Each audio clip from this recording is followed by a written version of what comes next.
биз тез түрдө талкуулайбыз. Ал үчүн бүгүн бизге кезектеги коногубуз президенттик шайлоого кандидат бизде Улук мырза келип отурат. Улук Кочкоров өзүңүздөр билгендей мурда экс депутат, азыр өзүнүн кандидатурасын коюп, кечээ кыргыз тилден сынак тапшырыптыр. Куттуктайбыз. Рахмат. Андан сырткары дагы бир биздин менин коллегам конок Эмил Жоро мырза, Борбор Азиядагы Америка университетинин профессору. Эмесе талкууга кирише берели. Алгач эле ушу сөздү биздин коноктон баштайбыз. Улук мырза, сизге сөз беребиз.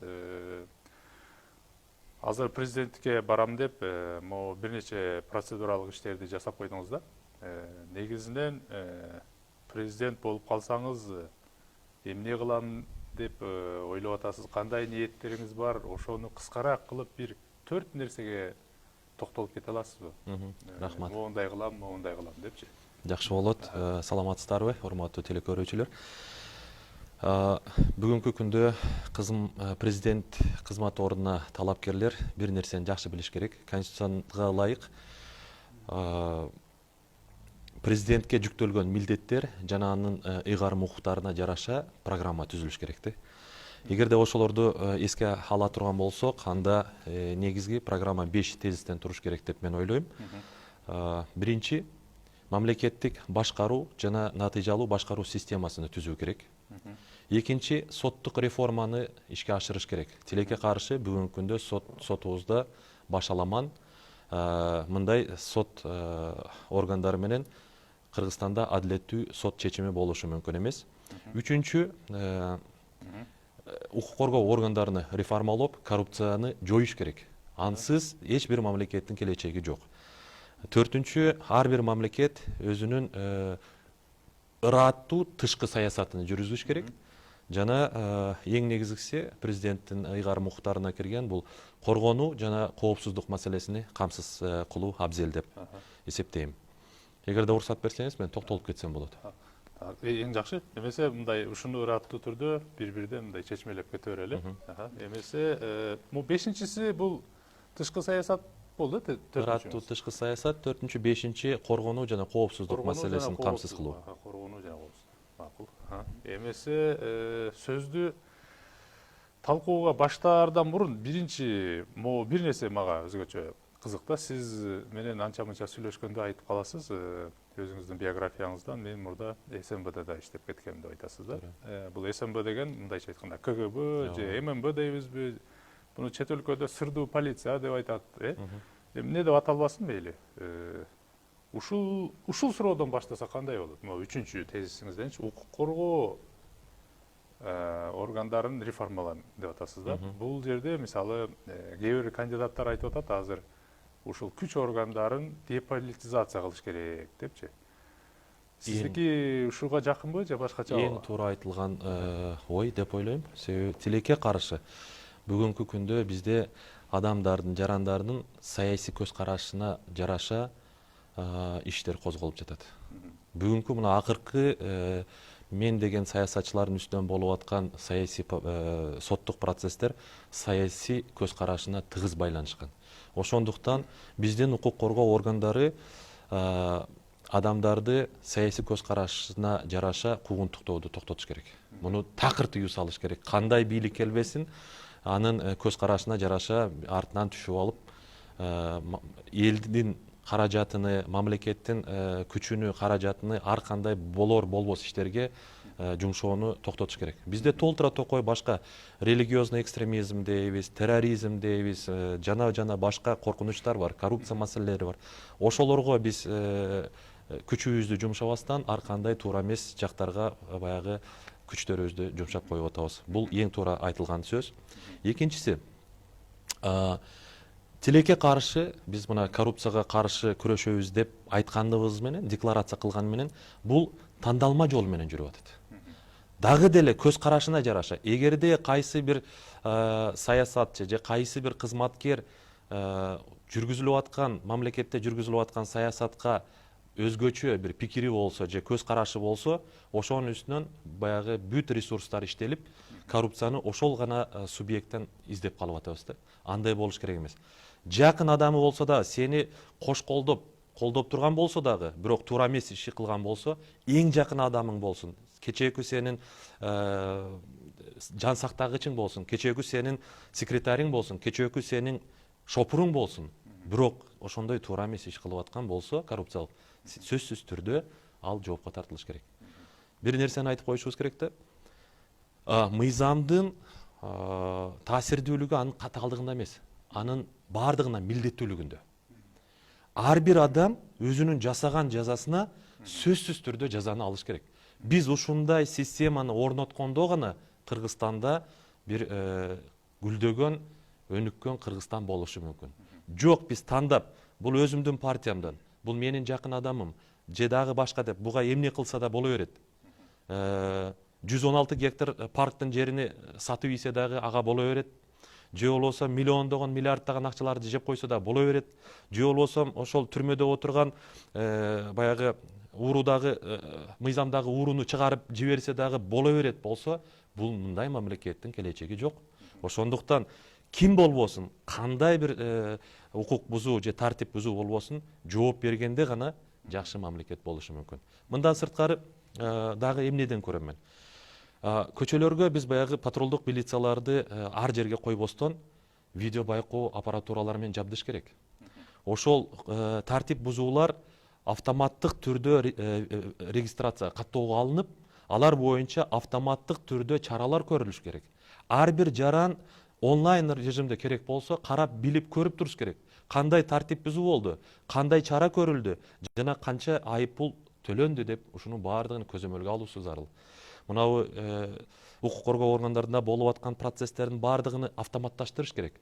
Элдер баягы электронный немеде интернет аркылуу өздөрүнүн арызын берип, аларды көзөмөлдөп, ким карап атат, кайсы жыйынтыктары кандай болду, туура болуп атабы, туура болбой аткандыгы боюнча ар бир жаран көзөмөлдөгөнгө мүмкүнчүлүк түзүшүбүз керек.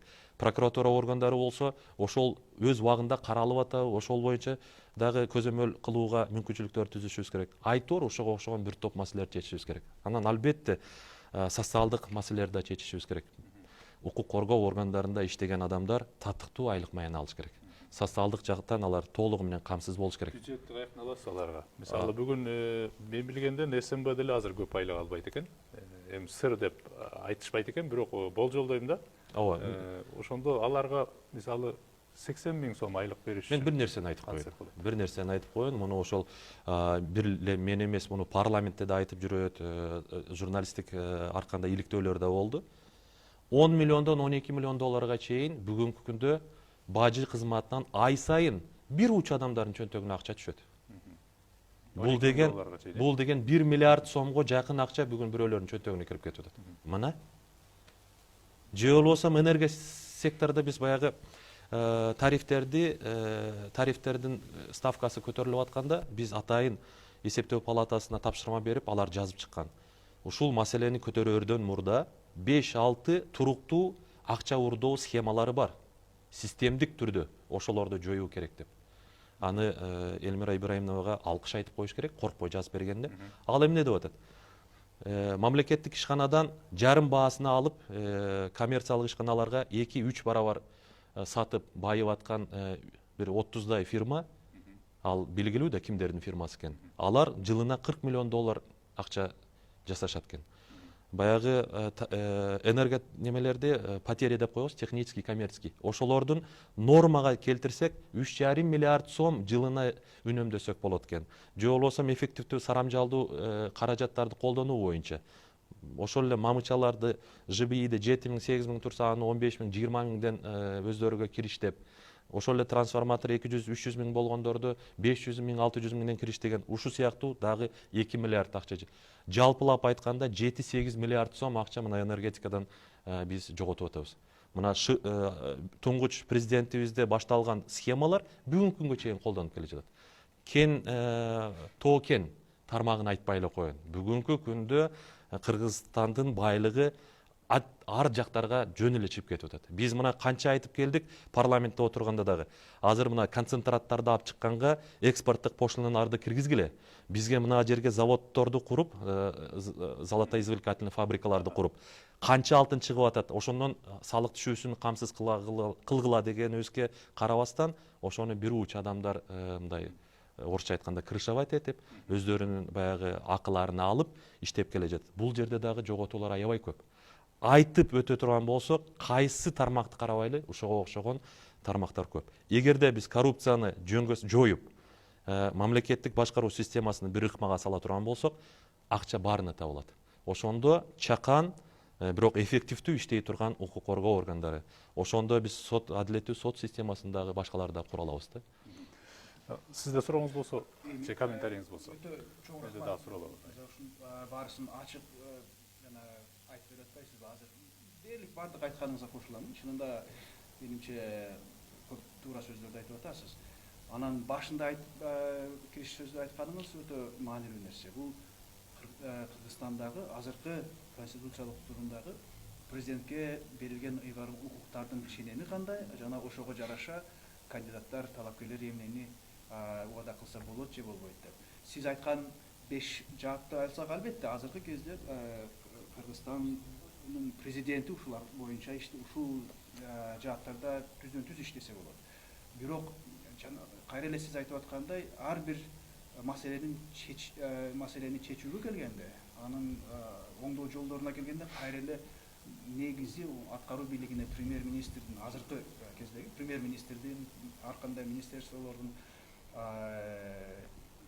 менен тыгыз иштешке мажбур болуш керек да. Президенттин ошого жараша укугу болобу деген суроо туулат. Анан өзгөчө сизге өзгөчө ушундай туура багыттагы жакшы саясат, полиси дегендей саясат багыттарын белгилеп атасыз, бирок ошого жараша сизде кантип аткаруунун механизмин Ооба, эң туура командаңыз кандай жагы туура неме болду да, суроо болду. Ошондуктан ушул суроо пайда болбош үчүн башынан баштасак жакшы болмок да. Мамлекеттик түзүлүш кандай болуш керек жана мамлекеттик натыйжалуу башкаруу системасы кандай болгондо туура болот.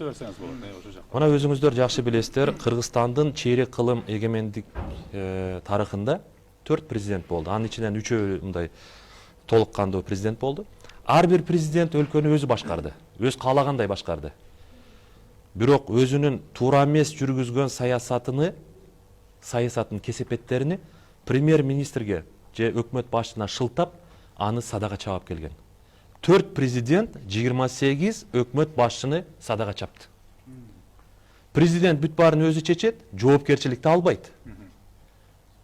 Элде наразычылык болгондо эле жыл сайын мынабы жакшы иштей албады деп туруп, өкмөт башчыны садага чаап коюп атабыз да. Бул туура эмес. Ошондуктан мен айтат элем, бизге кандай керек? Бизге бир баштуу аткаруу бийлиги керек. Бул деген президент аткаруу бийлигинин башында өзү туруш керек. Бирөөгө шылтабаш керек. Анан бүт жоопкерчиликти керт башы менен тартыш керек. Бирок президент ошол 6 жылда баягындай туура эмес жолго түшүп кетпеш үчүн биз эмне кылышыбыз керек? Курултай институтуну киргизишибиз керек. Эң негизги маселелер боюнча курултай иш алып барыш керек. 10 000 жашоочудан бир эл өкүлү же делегат шайланып келип, алардын алдында президент 2 жылда бир отчет бериш керек. Ал эми башкы прокурор, жогорку сот, улуттук банк, эсептөө палатасы, күч структуралар жана башка мамлекеттик органдар жыл сайын отчет бериш керек. Кайсы бир субъекттин отчету бекилбей калса курултайда, ал жумуштан кетүүгө тийиш.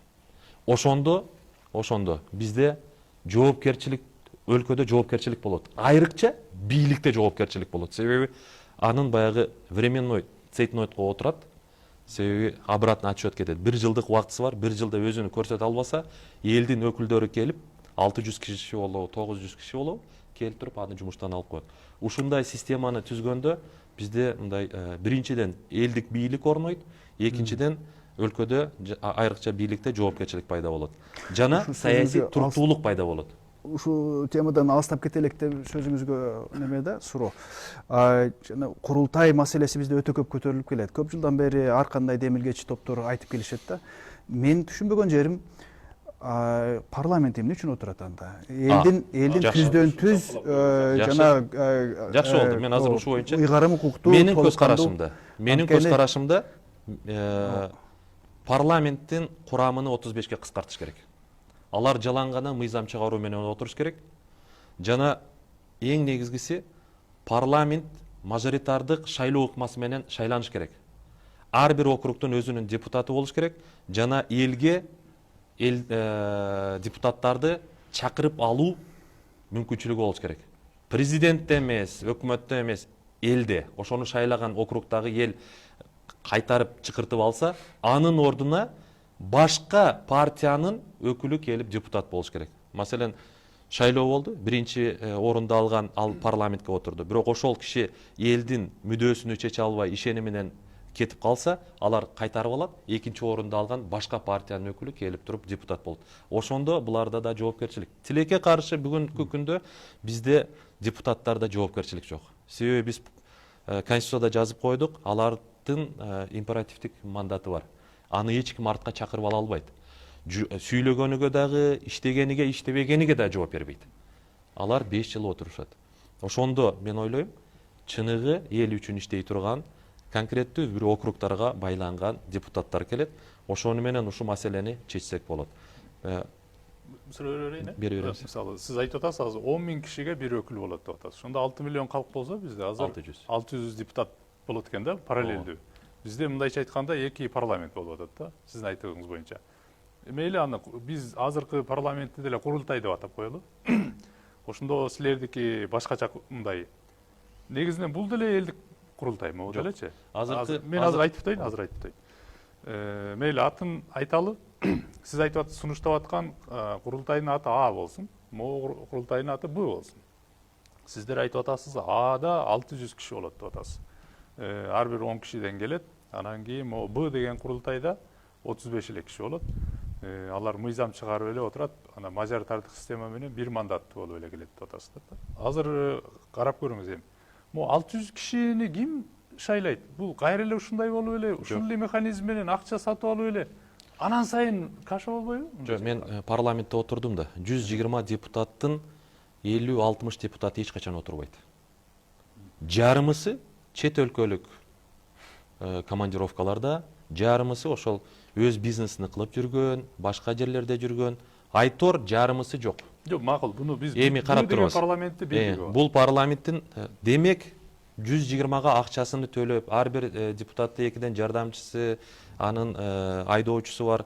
Жана толтура токой акчаны коротууга кажет барбы? Жок. Бүгүнкү күндө элде талап коюп атат. 120 бизге көп болуп атат, оордук кылып атат депчи. Ошондуктан 35ке кескин кыскартыш керек. Алар отуруп мыйзамды жазыш керек. Ошондо профессионалдар келип жазат. Азыр көп депутаттар капа болушпасын, бирок эмне маселе каралып атканы боюнча мындай түшүнүгү жок отурган депутаттар толтура да. Ошондуктан 600 делегат бир жылда бир жолу келет. Эгерде сиз жакшы билсеңиз, мына Союз учурунда дагы 450дөн делегат болуп, бизде ушундай делегаттар ошо жогорку советке болуп келген. Союз модель болуп отуруп, жок. Булар отуруп иштешпейт. Азыркылар мына келип алып туруп, жумушка келсе келбесе айлыгы кетип, кабинеттер ал үчүн башка немелер болуп атпайбы? Андай болбойт. Алар жылына бир жолу, бир жумага же 10 күнгө атайын каралган маселелер боюнча келип иштешет. Албетте алардын секретариаты болот. Аларды ким шайлайт? Кантип шайлайт? Аларды эл шайлайт, ар бир 10 000. Эми ал бул техникалык маселелер да. Азыр техникалык маселе өтө маанилүү болуп атпайбы? Мисалы азыр мына 120 кишини техникалык шайлоодон биз кандай кыйынчылыгын көрүп атабыз? Жок, бул техникалык маселе, кантип шайлайбыз, мында маселе жок. Бирок 10 000 адамга бирден, ошондо эгерде 60 000 райондо 60 000 жашоочусу болсо, 6 өкүл келет. Алар ошо баягы округ болуп бөлүнүшөт дагы, ар бир округ өзүнүн ишенимдүү адамын шайлап келет. Ошондо бизде бүгүнкү күндөй олигархтар келбестен мугалимдер келет, докторлор келет, пенсионерлер келет, идеалдуусу ошондо, идеалдуу. Фермерлер келет. ошондой болуп келишет. Идеалдуусу андай, мисалы айталы мен Алапка деген районду же айталы же мейли Кадамжай дейли. Ал жерде 80 000 киши болсо, ал жерден 8 мугалим чыкты дейли. Ошол эле учурда дагы 8 ишкер, 8 ошол жердеги мүмкүн каралары дагы башкалар деле чыгат да. Кайра эле ошол жерде алардын ортосунда шайлоо болот да. Кайра эле алардын ортосунда программаларын алып чыгып, мен мына курултайга өкүл болом деп. Эми дагы бир нерсени ушул жерде айтып коюшум керек Кайра да. ушундай эле шайлоо болот. Жок, мен дагы бир нерсени айтып коюшум керек. Жергиликтүү мына курултайда калат дагы деле. жок, жергиликтүү курултайларда мындай болуш керек да. Бул республикалык курултайды айтып атабыз, жергиликтүү да курултайлар болот. Айылдын ошондой ошо сыяктуу эле болот дагы, ар бир айыл өзүнөн бирден өкүл чыгарат. Чыгарып туруп анан 10 000ге канча 3 айыл боло турган болсо, 3 айылдын ортосунда бир мындай шайлоо болот. Эми бул айтып атпайм, бул техникалык жагыны муну неме кылсак болот. Азыр атайын мыйзамда жазылып бул боюнча иш жүргүзүлүп атат, жогорку кеңештин кароосунда бар. Бирок тилекке каршы бүгүнкү күндө биздин курултайдын ролу мындай кеңеш берүүчү гана орган катары каралып калганда, анын чечимдери рекомендация катары кабыл алынат. А биз муну чечүүчү орган катары, институт катары кабыл алышыбыз керек. Ал чечим кабыл алса, эгерде президент же болбосо премьер-министр же башкасы жакшы иштей албады, жумуштан кетсин десе, ал күтүүсүз түрдө ошол жыйындан чыкканда папкасын тапшырып, жумушун тапшырып чыккандай. Ал 600 киши идеалдуу болот дейсизби? Алардын ичинде интрига болбойт дейсизби? Мисалы, сүйлөшүп алып элечи, моуну мынтпейбиз деп, ал жерге деле ошол эле мен азыр бир нерсени айтпай калдым. Жергиликтүү жана курултайларда негизги каралуучу маселелер боюнча элдин пикирини билип келет.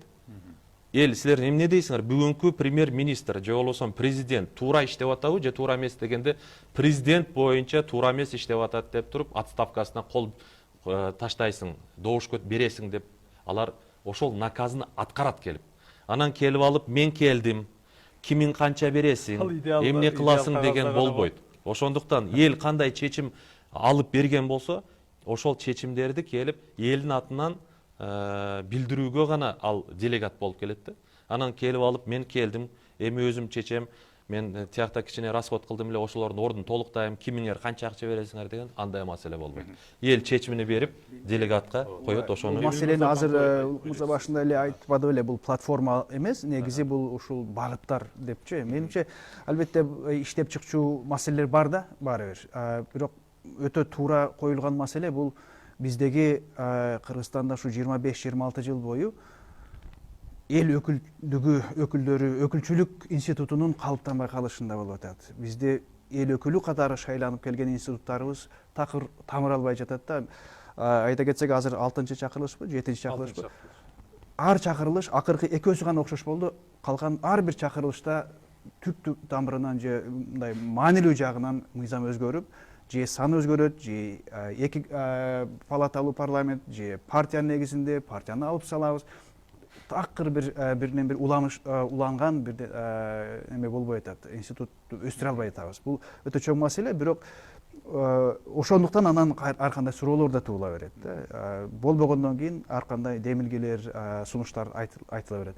Бирок бул курултай боюнча бир коркунуч Советтер Союзуна окшоп калуусу, экинчи коркунуч Түркмөнстан деген бизге үлгү болбой турган мамлекетте да ушундай парламенттин үстүнөн саясий чечимдерди кабыл алат. Бирок кантип кабыл алат? Бул деген президент бир сунуш берет, бир добуштан 2000 жана халк макслахаты деп коюшат, бир добуштан колдоп беришет.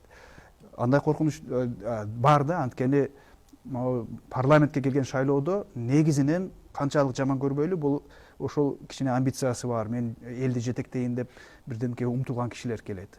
600 кишини жөн эле, мисалы үчүн, ошо Баткен шаарчасынан же Кошкор шаарчасынан мүмкүн 1 же 2 чоңураак эле бир айылдан бир киши келет. Бул деген албетте жаран катары көп нерсени билип, жашоосунун жакшыга оңолуп жатканын же жаман болуп жатканын билишет. Бирок негизинен көпчүлүк маселелерде булардын квалификациясы, тажрыйбасы, түшүнүгү жанагы жыл бою 100% саясатта аралашкан кишилердей боло албайт эч качан. Бул көрүнүп нерсе да. Анан экинчи жагы жанагы 35 деп атканыңызда, анда 35 кишилүү парламент бул жана өкмөт курамынан деле чоң болбойт, ошондой эле болуп калат экен анда.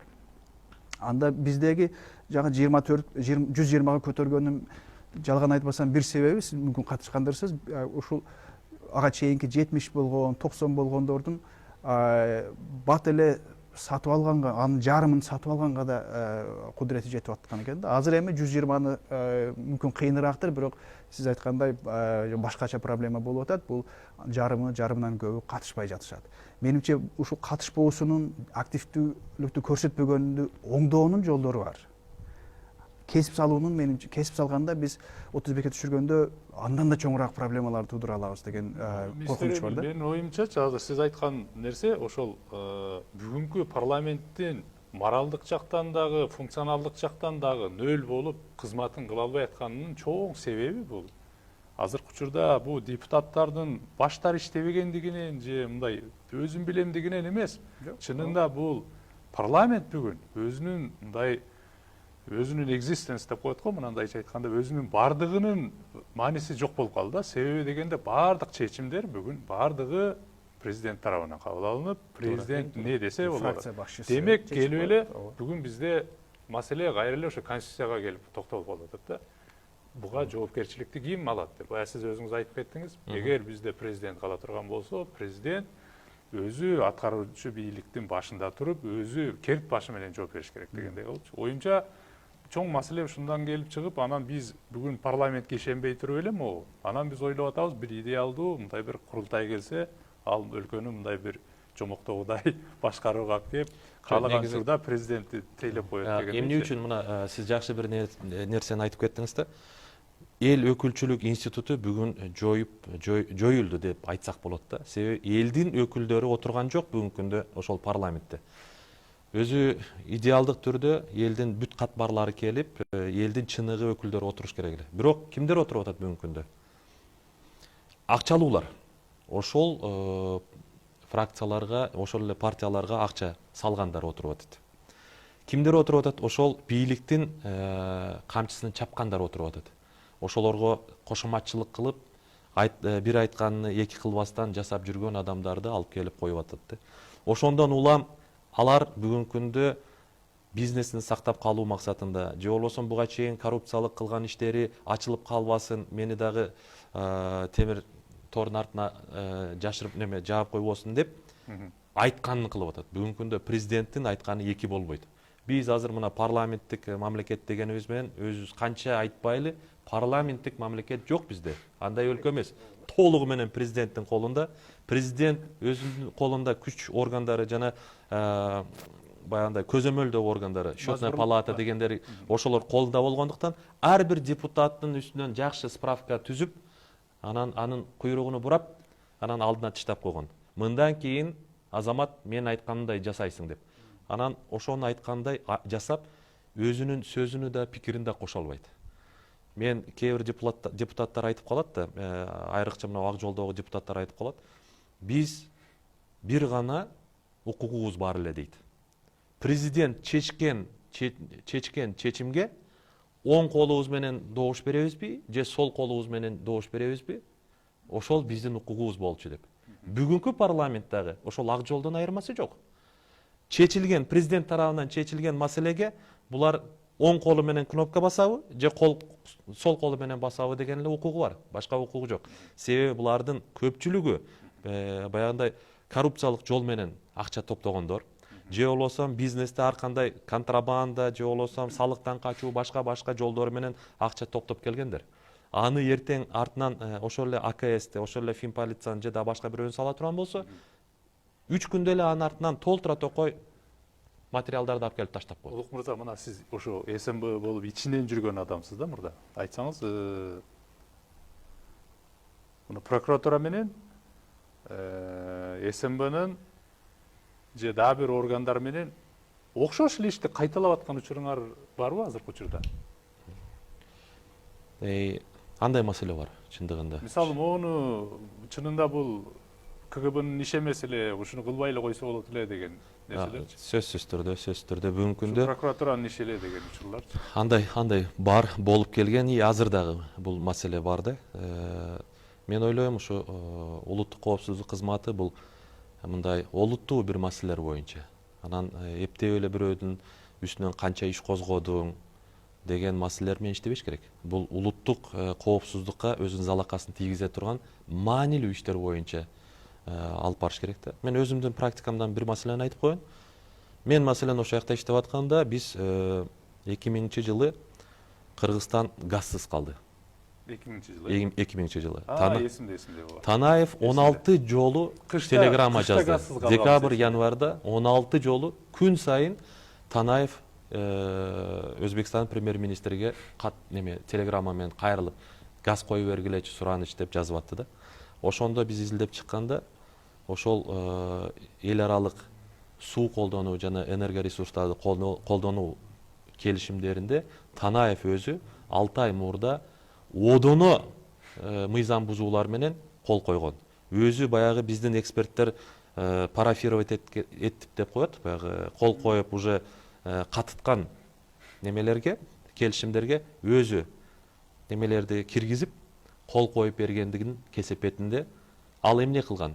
Ал Кыргызстан сууду кое бергенде сууду биз сатпасак дагы бирок электроэнергия чыгат. Электроэнергия 1 миллиард 100 миллион киловатт электроэнергияны Өзбекстан сатып алганга милдеттүү. Жана ошого болгон акчага газ бересиң деген келишим болчу. Танаев болсо болгону баягы 1 миллиард 100 миллион киловатт сатып алат деген жерге 1 миллиард 100 миллион киловаттка чейин деген бир сөздү кошуп койгон. Чейин дегенге таяна туруп булар электроэнергия албай койгон. Сууду алган, электроэнергияны албай койгон.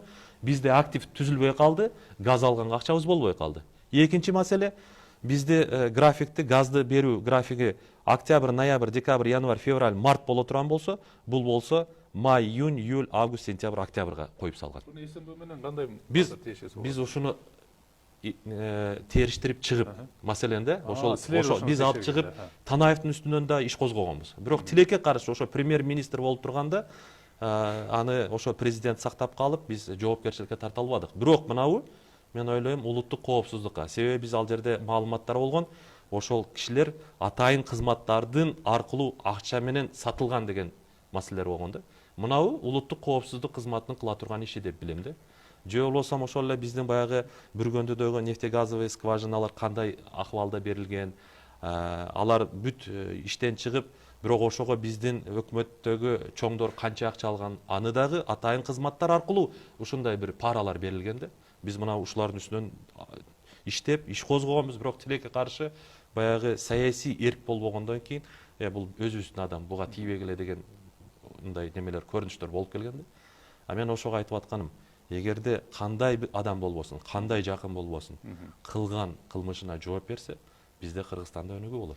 Анан мына сиздин сөзүңүзгө улай, улуттук коопсуздук кызмат ушундай бир маанилүү иштер менен бүгүнкү күндө эмне болуп калды? Улуттук коопсуздук кызматы ар кандай кычыкка тыгылып эле, ар кандай иштер менен фин полиция жасай тургандагы, милиция жасай турганда эле маселелер менен жүрүп атат. Бул өзү негизден туура эмес. Биз муну функциялардын баарын бөлүштүрүшүбүз керек. Жапанда мисалы СМБ деген бул өзүнчө министрлик же агентчилик эмес да, бул полициянын ичинде бир департамент. Милициянын ичинде бир департамент да. Ошондой, ошол сыяктуу. Эми бизде андай эмес. Бул деген нерсе бул түздөн түзгө парламентке баш ийип атат. Негизги приоритетти биз баягы чалгындоо, контржалкындоого коюп, анан терроризмге каршы күрөшүү боюнча алып муну атайын кызматты сактап калсак болот да. Бул өтө маанилүү мындай мамлекеттик орган. Маселе алар кимге жооп берет, ушул өтө маанилүү болуп атат да. Президентке баш ийиш керекпи же бир коллективдүү орган парламентке баш ийиш керекпи? Антип ойлоп атасыз. Өзү негизи мен деполитизация дегенде көбүнчө ушуну түшүнүп атабыз. Деполитизация дегенде бир нерсени биз неме кылышыбыз керек да, баягы политический сыск же болбосо элдердин саясий көз карашына жараша тыюу салышыбыз керек куугунтукту. Мен өзүм иштегем, мен башымдан өткөн баягы парламентте мамлекеттик бийликтин саясатына туура эмес эмес, мындай каршы айтылган пикир айткан депутаттардын үстүнөн сая салып, 4-төн 5-тен кызматкерлерди мен сенде башка жумушуң жок, ушунун үстүнөн бирдеме табасың деп сайып келгенде. Бул өзүбүздүн башыбыздан да өттү. ушундай болбош керек. Ушундай болбош керек. Ошол жердеги кызматкерлер мындай режиме свободного поиска. Чыныгы кайсы жерден кандай мыйзам бузуулар, улуттук коопсуздукка кандай зыяндар, залакалар келип атат, ошонун үстүндө иштеш керек. Анан бирөөдү көрсөтүп коюп, тапсаң да ушундан табасың, таппасаң дагы ушундан табасың деп туруп байлаган бул өзү туура эмес. Тилекке каршы бүгүнкү күндө бизде системада ушундай бар. Эгерде биз ушул функцияларды жоюп ала турган болсок, буларды ала турган болсок, анда ушул органды президентте калса деле болот. Эгер ошондо президентте баягы ал органда мындай функциялары болбогондуктан өзүнүн саясий оппоненттерин куугунтуктоого мүмкүнчүлүгү жок болот дагы, аларды атайын бир мындай көзөмөлгө алууга муктаждык жоюлат деп ойлойм да. Макулсузбу, кантип ойлоп атасыз? Азыр башынан бери эле жана ушу конституциялык кайра карап чыгуу маселеси туруп атпайбы? Албетте ушу жанагы курултай маселесинде да сот негизи эле административдик саясий башкаруу системасын оңдоо боюнча толгон токой бири-бирине айкалышкан маселелер да. Эгер мисалы үчүн ушу президентке кимдир президентке жооп бериш керек болсо, ошого жараша президент ошол ченемде президенттин күчү да аша баштайт. Азыр мисалы үчүн 16-жылгы аягында референдум кылып президенттин укуктарын азайттык деген сөзгө кошо эле бир топ күчтөрдү берип койбодукпу? Мисалы үчүн азыр соттордун үстүнөн дисциплинардык комиссия түзүп, анын бир топ бөлүгүн ошо президент өзү көрсөтүп толуктошу керек деп. Бул ошол сыяктуу эле жана кайра эле ошол сөзгө улай да, жана коопсуздук органы менен прокуратуранын иштери кандай болуш керек, сот органдарынын, сот системасынын өз алдынчалыгы кандай болуш керек дегендей.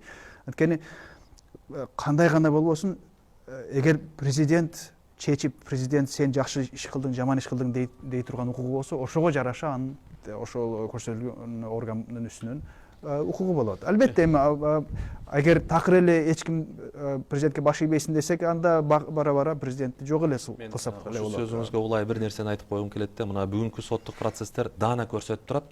Сот системасы бүгүнкү күндө көз карандысыз деп айта албайбыз.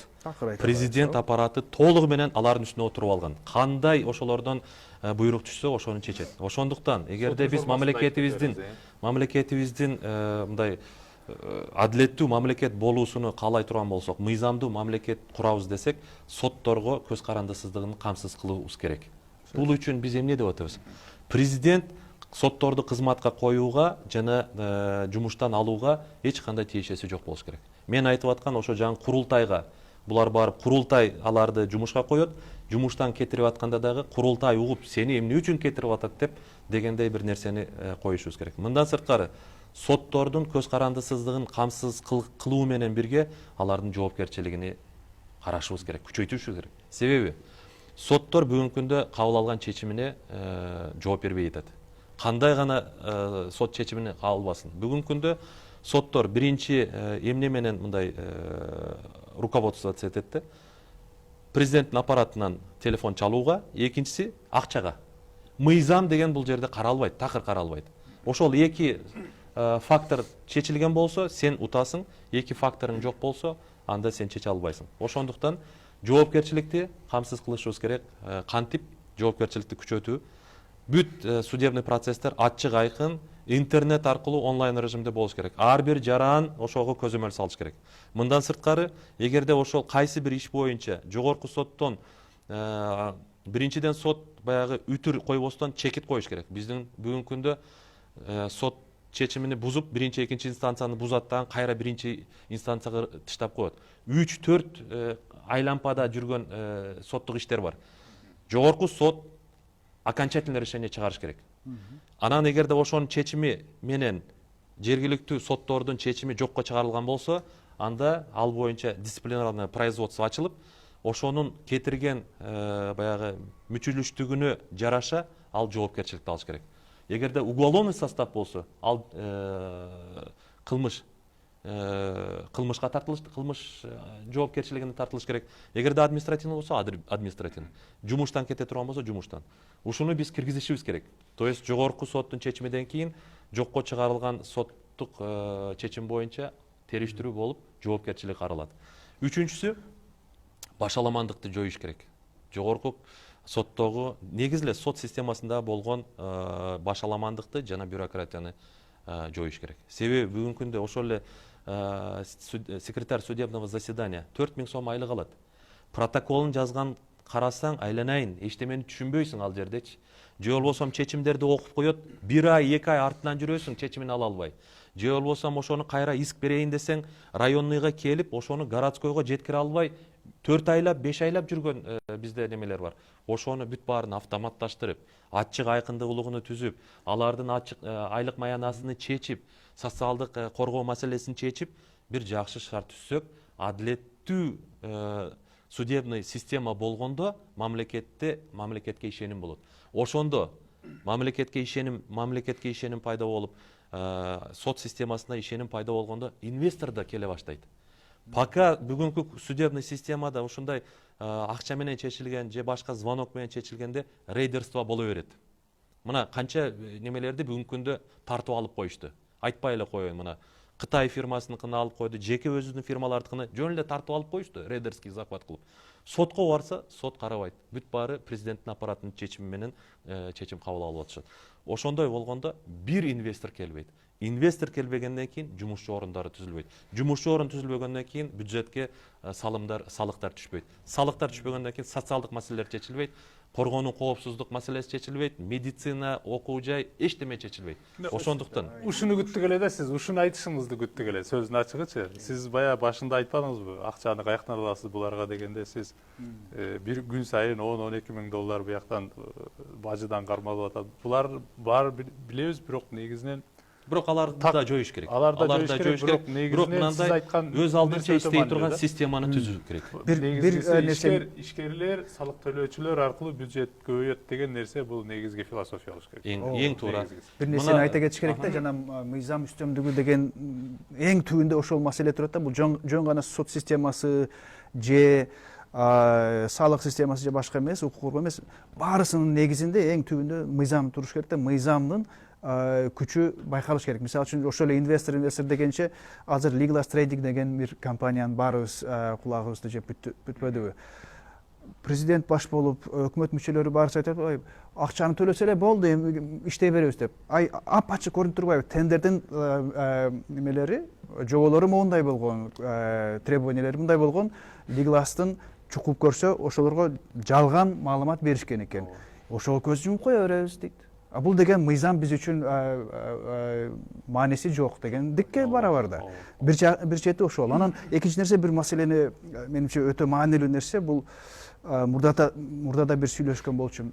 Жогорку сот эгер ылдый турган инстанциядагы соттун чечимин жокко чыгарчу болсо, ошол туура эмес чечим үчүн ылдый түрдөгү сот, ылдый тепкичтеги сот жооп бериш керек деген.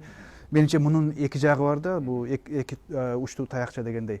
Анткени эгер андай болчу болсо, анда апелляция деген институттун такыр мааниси жок. Анда биринчи инстанциядагы сот эч качан жаңылбаш керек экен деген мааниге туш келип калат. Анткени жаңылыштык мүмкүнчүлүгү бар, ошондуктан тепкичтер болуп атпайбы? Аракет кылыш керек. Бирок айтып атпаймынбы? Бирок сиз айткандай, эгер дисциплинарный производство ачылат, мыйзамды бузуу менен эгерде билбей калып же болбосо мындай олуттуу эмес болсо, аны кетирген ал выговор алышы мүмкүн. Бирок сөзсүз түрдө ошол боюнча териштирүү жүрүш керек да. Ачыктан ачык мыйзам бузуу жолу менен тескери чечим чыгарса, сизден баягы акчаны кандай табабыз деген боюнча да бир нерсени айтып койгум келет да. Бүгүнкү күндө биздин кээ бир бизнесмендер мындай ойго келип атат да. Бизнесмендер бийлик башына келсе, ошондо бизнеске шарт түзөт экен деп. Мен буга такыр макул эмес элем. Себеби бизнесмендер келгенде өзүнүн жеке бир гана фирмасына шарттарды түзөт экен. Жалпы ишкердикке шарт түзбөйт экен. Себеби биз 2013-жылы 436-чы токтомду өкмөт кабыл алды. Ал жерде терип туруп бир 20-30 ишкананы өздөрүгө караштуу ишканаларды депутаттарга, министрлерге салыктардан бошотуп койду. Бул киреше салыгынан жана НДС салыгынан. Бул жерде конкуренция, атаандаштык деген маселеге доо кетип атат да. Биз экөөбүздүн фирмабыз бир рынокто иштеп атса, мен бүт налогторду өзүм бошотуп алсам, себеби мен депутатмын же министрмин. Сиз бүт налогторду төлөп атсаңыз, атаандаштык болобу? здоровый конкуренция же болбосо ошол жерде экономика өсүшү мүмкүнбү? Мүмкүн эмес. Биздин депутаттар же болбосо биздин ушу бийликке келген бизнесмендер өзүнүн жеке ишканаларга шарттарды түзүп атат. Бул такыр болбош керек. Бирок буну категориялык түрдө айта албайбыз го. Ушу бизнесмендер гана ушундай депчи. Биз ал мыйзамдардын мен башка бир ойду айткым келип жатат да. Мен эмнени айткым келет? Өкмөт, бийлик бизнестин өнүгүүсүнө бүт шарттарды түзүш керек. Бизнеске кепилдик бериш керек. Рейдерский захват болбойт деп. Жана кандайдыр бир субъектлер менен сен соттошуп кала турган болсоң, сөзсүз түрдө 99,99% сен адилеттүүлүктү табасың деген системаны түзгөндө ишкердик өзүнөн өзү өсөт. База кеңейет, жумушчу орундар, ошондо парламентке ишкер деле өз умтулбай калат го, депутат болбосо албай. Себеби анын бизнесин мамлекет ансыз деле коргоп берип атса, бул менчик, бул ыйык деген түшүнүктү элге жайылтып берип атса, туура. Анда эч ким барып депутат деле болгусу келбей калат. Эң туура ойду айттыңыз. Себеби бүгүнкү күндө депутаттар өзүнүн бизнесин сактоо максатында барып атат да. Себеби бизнеске анысы да келет, экинчиси, үчүнчүсү, төртүнчүсү баша аламан. Бирок эгерде парламентке барып отурсаң, сага бирөө келгенге коркот. Бунун немеси депутат эле депчи. Ошондой болбош үчүн жана сиз айткандай, баягы бизнеске ушунчалык шартты түзүп берип коюш керек. Баягы аны атайын бир бийликке барып сактоодун мындай муктаждыгы жок болуш керек да. Мамлекет бүт баарын сактап берип койсо, адилеттүү укук коргоо орган системасыны, адилеттүү сот системасыны, бандиттер жок. Каралар келип сен бизнести тартып албайт, же болбосо ай сайын мага мынча берип турасың деп ошонун баарына жойгондо, бул өзүнөн өзү бул бизнес өнүгөт. Тилекке каршы биз ошону чечпестен, жалпы ишкерликтин маселесин чечпестен, жеке ишкананы барып алып, депутат болуп же дагы бир кызматка барып чечип атабыз да. Баардык ишкерлерге кызмат орду жок. Баардык ишкерлерге мандат, депутаттык мандат жок. Демек, биз философияны өзгөртүшүбүз керек да. Кандай дедиңиз? Ошондой да ойлойм. Мен бизде мындай түшүнүк бар да азырчы. Баардыгы эле айта берет. Ушу президент келип завод фабрикаларды курган жок. Завод фабрикаларды куруш керек эле дей беребиз да. Бул Советтер Союзуна окшопчу. Завод фабрика илгери болгон. Завод фабрика пландык экономика учурунда мамлекет келип, эмнерге завод болот, эмнерге фабрика болот деп айтып, анан ошол жерге эмгекчилер келип, бүгүнкү мына рабочий городок деген нерсе ошондон пайда болгон. Жасалма түрдө мынау же болбосо тетиги шакафтар деген бар, мисалы Алабукада. Ошол жерге мындай завод болчу, ошол жерге элдин баарын алып келип, ошол жерде иштетчү мамлекеттин планы менен. Ал эми эркин экономиканын шартында ишкер гана билет. Кандай цех ачыш керек? Байпак чыгарыш керекпи, же өтүк тигиш керекпи, же көйнөк сатабы, же буудай сатабы, ал ошол жердин муктаждыгына жараша болот. Ошон үчүн бүгүн туруңуз азыр. Ошон үчүн бүгүн бизде бир самсакана ачылса деле, чаштарач ачылса деле, бул ошол мини цех, ушул мини завод болот. Негизи бул канчалык ишкер жакшы болсо, мисалы сиз жерде набайканаңыз жакшы жүрүп, бир айталы Алмаз деген набайкананы бренд кылып кетсеңиз, республика боюнча 800 набайканаңыз бар дейли. Ойлоп көрүңүз. Ар биринде 5тен киши иштегенде канча адам болот? Сиз канча буудай базардан сатып аласыз? Канча ал жерден суу аласыз? Канча свет колдоносуз? Мамлекетке салык төлөйсүз. Бул өзү эле ошол завод, фабрика деген ушундай формада болуш керек. Бирок мындай мына мамлекет башчылары, бийлик төбөлдөрү ушундай бир шарт түзүш керек. Ошондо ишканалар түзүлгөнгө да. Ошондо ал айта алат. Мен ушундай бир жакшы ыңгайлуу шарттарды түздүм эле, мынанча жумушчу орун түзүлдү деп. Бирок тилекке каршы макул ошол президент ачпасын бир завод, фабриканы. Бирок канча жумушчу орун түзүлдү десе, ошого жооп бере албай атпайбызбы тилекке каршы? Бул өкүндүрөт. Ошондуктан эгерде жаңгындай саясатты туура жүргүзүп, жаңгы мен айтып кеткен коркунучтар ошол ишкерлердин алдында болбогондо, алар тартылып. Бүгүнкү күндө ошол эле инвесторлор мына Синхуа деген компаниянын $30 миллион инвестициясыны бүткөндө тартып алып коюшту да. Ал чоң корпорация, ал жөнө турабы? Азыр век информационных технологий. Интернеттен, аяктан бияктан социалдык тармактардан ушундай жазат, ошондон кийин Кыргызстанга кызыгуусу болобу? Жок, айланайын дейт. барбай эле башка эле ишимди оокатымды кылайын дейт да. Ошого ушундай бир ыңгайлуу шартты түзүп коюу бул бийликтин түздөн түз милдети. Мамлекеттин Мамлекеттин негизги функциясы. негизи кайра эле мунун баарысы ошол мыйзамдын маанисине кайра баары такалат да. Мисалы үчүн ошол эле мамлекет өлкө башчы шарт түзүп бериш керек. Ал шарт түзүү деген ошо мыйзам жолу менен шарт түзөбүз. Мыйзамды меканда кайра эле биз баарыбыз угуп жүрөбүз. Бирөөлөр, кээ бирөөлөр, төбөлдөр унга жакын экен, ошо өзүн салыктан бошотуп коюптур. Буудай киргизет экен, салыктан бошотуп коюптур. Ошо мисалы үчүн ошону кылгандан кийин ошого жооп да бериш керек да. Элдин баарысы угуп турса, эмнеге жооп бербейт? Анткени бул деген жана антимонополия закон мыйзамды бузуп атпайбы? Эгер эч ким жооп бербесе, анда мындан арыда ишкерлер келе берет, парламентке келип мыйзам чыгара берет өзүнө. Ойду улайда мен дагы бир нерсени айткым келет. Ыраттуу тышкы саясат деп эмне үчүн айтып атабыз да? Ошолуңуз маанилүү айтып калыңыз. Тилекке каршы бүгүнкү күндө биз баягы эл аралык уюмдарда, элчиликтерде өзүбүздүн адамдарга арналган ыңгайлуу кызмат ордулары болуп калды да. Мен өзүм бир жакшы адам болсо тап алып анын деңгээли, кесипкөйлүгү, иш билгилиги ошого мүмкүнчүлүк береби? Ал экинчи планда.